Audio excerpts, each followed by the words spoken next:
South ఇండియాలోని అతి తక్కువ ధరలకి రత్నాలనందించే ఏకైక సంస్థ 6JVR. ఆంధ్రప్రదేశ్ ప్రభుత్వ ప్రతినిధులుగా ముఖ్యమంత్రి చంద్రబాబు నాయుడు అలానే ఐటీ శాఖ మంత్రి నారా లోకేష్ ఇతర ప్రతినిధులతో కలిసి దావోస్ పర్యటన చేశారు. కానీ ఇతర రాష్ట్రాలు లక్షల కోట్లలో ఒప్పందాలు చేసుకుంటే ఏపీ చేసుకుంది శూన్యం అనేటువంటి విమర్శ ఎదుర్కొంటున్నారు.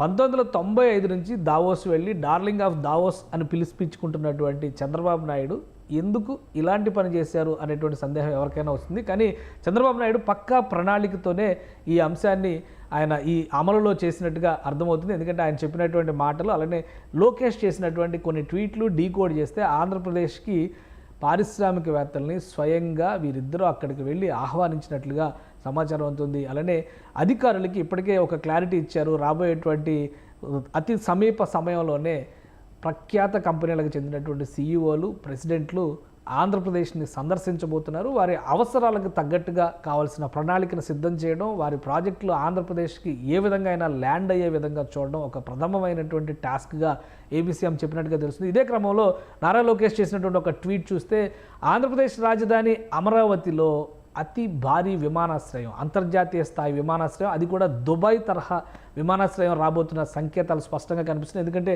ఈ ట్వీట్ల నేపథ్యం కావచ్చు, మీటింగ్ల నేపథ్యం కావచ్చు, ఓవరాల్గా అన్ని రాష్ట్రాలు చేసుకునేటువంటి అగ్రిమెంట్ల నేపథ్యంలో చాలా అంశాలు ఓవర్లుక్ అయినాయి. ఎయిర్ ఇండియా చీఫ్తో నారా లోకేష్ జరిపినటువంటి భేటీ సారాంశంలో చాలా ఆసక్తికరమైనటువంటి అంశాలు ఉన్నాయి. ఒకసారి ఆ ట్వీట్ని డీకోడ్ చేస్తే కూడా Campbell Wilson air India managing director and CEO ఆయనతో భేటీ అయ్యారు నారా లోకేష్. సో ఈ క్రమంలోనే ఆయన ఒక ఎష్యూరెన్స్ తీసుకున్నారు.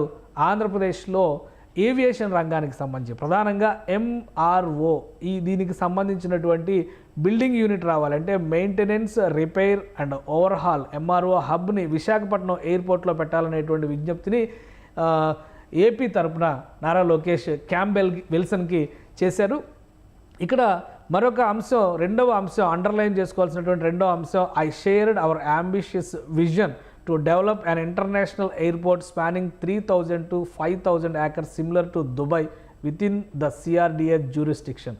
ఇక్కడ అమరావతి అనేటువంటి ఒక పదం ఉపయోగించుంటే ప్రతి ఒక్కళ్ళు కూడా అటెన్షన్ విశాఖ కంటే కూడా అమరావతి వైపు వెళ్ళి ఉండేది. కానీ సిఆర్డిఏ అనేటువంటి పదాన్ని ఉపయోగించడం వలన ఇది అమరావతి పైన ఫోకస్ పడలేదు. ఎక్కువ మంది ఎంఆర్ఓ హబ్ కింద విశాఖ ఎయిర్పోర్ట్ని, విశాఖ పరిసర ప్రాంతాలను చేయాలనేటువంటి విజ్ఞప్తినే పరిగణలో తీసుకున్నటువంటి దాఖలాలు కనిపిస్తున్నాయి. అయితే అమరావతిలో ఒక అంతర్జాతీయ విమానాశ్రయాన్ని ఏర్పాటు చేయాలనేటువంటి ప్రతిపాదన, అంటే విజయవాడ ఇంటర్నేషనల్ ఎయిర్పోర్ట్తో సంబంధం లేకుండా అమరావతి కోసం ఇటువైపున అమరావతి సీడ్ యాక్సిస్ రోడ్డు, ఇప్పుడు సీడ్ క్యాపిటల్ ఏరియాకి పశ్చిమ దిక్కుగా ఒక కొత్త ఎయిర్పోర్ట్ డెవలప్ చేయాలనేటువంటి ప్రతిపాదన గతంలో కూడా చంద్రబాబు నాయుడు ప్రభుత్వం చేసింది. కానీ వైబిలిటీ పరంగా చూసినప్పుడు ఇది ఎంతవరకు సాధ్యమవుతుంది అనేటువంటి విషయాన్ని దృష్టిలో పెట్టుకొని కొంత పెండింగ్లో పెట్టారు. ముందు అమరావతి నగర నిర్మాణం జరిగిన తర్వాత ఎలాంటి అంశాలపైన ఫోకస్ పెట్టాలనేటువంటి సూచన కూడా కొంతమంది చేసినటువంటి పరిస్థితి ఉంది. అయితే ఇప్పుడు సిఆర్డిఏ పరిధిలో ఈ నిర్మాణాన్ని తీసుకురావడం ద్వారా, అంటే ఎయిర్పోర్ట్ని పెట్టాలనేటువంటి ప్రతిపాదనను తీసుకురావడం ద్వారా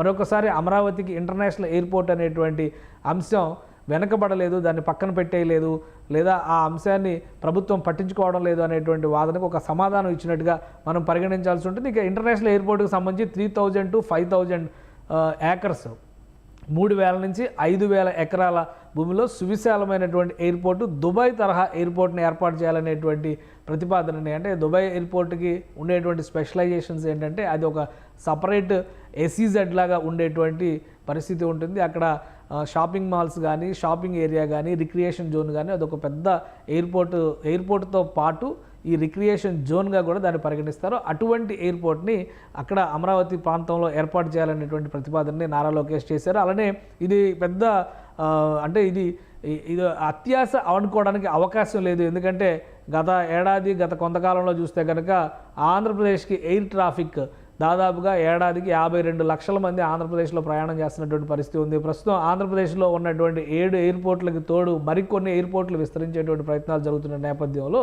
ఆంధ్రప్రదేశ్లో ఏవియేషన్ రంగం ఫ్రూట్ఫుల్గా ఉంటుందనేటువంటి సంకేతాన్ని నారా లోకేష్ చేశారు. సో అమరావతికి ఒక అంతర్జాతీయ విమానాశ్రయం అనేటువంటి కళ ఖచ్చితంగా నెరవేరే దిశగా అడుగులు వేస్తున్నట్టుగానే సంకేతాలు కనిపిస్తున్నాయి. ఇక్కడ మరొక అండర్లైన్ చేయాల్సినటువంటి పాయింట్ ఏంటంటే క్యాంబెల్ విల్సన్ ఎయిర్ ఇండియా సంస్థను ప్రస్తుతం టాటా గ్రూప్ నిర్వహిస్తుంది. ఇది గవర్నమెంట్కి సంబంధించినటువంటి సంస్థ అయినప్పటికీ కూడా టాటా గ్రూప్కి టేక్ ఓవర్ చేయడానికి అంటే టాటా గ్రూప్కి హ్యాండ్ ఓవర్ చేయాలనేటువంటి నిర్ణయాన్ని నరేంద్ర మోడీ ఆధ్వర్యంలో ఉన్నటువంటి కేంద్ర ప్రభుత్వం తీసుకుంది.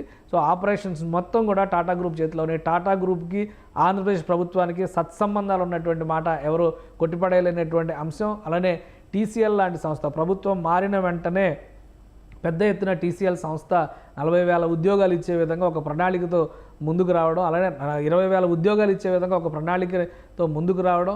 మరోవైపు నుంచి చూస్తే రెన్యూవబుల్ ఎనర్జీలో 40,000 కోట్ల రూపాయల పెట్టుబడులు పెట్టడానికి టాటా సంస్థ సుముఖత వ్యక్తం చేయడం చూస్తే ఎయిర్ ఇండియాకి చేసినటువంటి ప్రతిపాదన రాబోయే రోజుల్లో కార్యరూపం దాల్చడానికి అవకాశాలు పుష్కలంగా ఉన్నట్టుగా కనిపిస్తుంది. ఒకవైపు విశాఖలో ఎంఆర్ఓ హబ్, మరోవైపు అమరావతిలో అంతర్జాతీయ విమానాశ్రయం, ఈ రెండింటినీ కూడా బ్యాలెన్స్డ్గా తీసుకొచ్చేటువంటి ప్రయత్నాలు ఆంధ్రప్రదేశ్ ప్రభుత్వం చేస్తుంది. నారా లోకేష్ అమరావతి అంటే మంగళగిరి గన్నవరం చేరుకున్న తర్వాత కూడా ఈ అంశాలకు సంబంధించి, ఎందుకంటే చంద్రబాబు నాయుడు ఉన్నతాధికారులతో ఆల్రెడీ 3 రోజుల పాటు జరిగినటువంటి సదస్సుల్లో చర్చించినటువంటి అంశాలు, రౌండ్ టేబుల్ కాన్ఫరెన్స్ల సారాంశం అన్నీ కూడా అధికారులకు వివరించారు. సో ఒక ప్రణాళికాబద్ధమైనటువంటి ప్రాజెక్ట్ రిపోర్ట్ని తయారు చేసుకోవాలి. వచ్చేటువంటి సీఈఓలు వాళ్ళ రిక్వైర్మెంట్లకు తగ్గట్టుగా ఆంధ్రప్రదేశ్లో షోకేస్ చేయాల్సినటువంటి వనరుల్ని లిస్ట్ అవుట్ చేయాల్సిన ఆవశ్యకతని ఏపీ సీఎం ఇప్పటికే తెలియజెప్పిన నేపథ్యంలో రాబోయేటువంటి రోజుల్లో ఇండస్ట్రియలైజేషన్ అండ్ ఇన్వెస్ట్మెంట్ పాలసీస్ విషయంలో ఆంధ్రప్రదేశ్లో పెద్ద ఎత్తున ఈ అంతర్జాతీయ స్థాయి ఎంఎన్సీలకు సంబంధించినటువంటి ప్రతినిధి బృందాల పర్యటనలు ఉండేటువంటి అవకాశాలు పుష్కలంగా కనిపిస్తున్నాయి. ఇక ఏపీ సిఆర్డీఏ పరిధిలో, రాజధాని ప్రాంత పరిధిలో ఎయిర్పోర్ట్ అనేటువంటి కళని ఎంత త్వరగా ముందుకు తీసుకెళ్తారో వేచి చూడాల్సినటువంటి అంశంగా కనిపిస్తోంది. అమరావతి కోరిక కూడా తీర్చామబ్బా.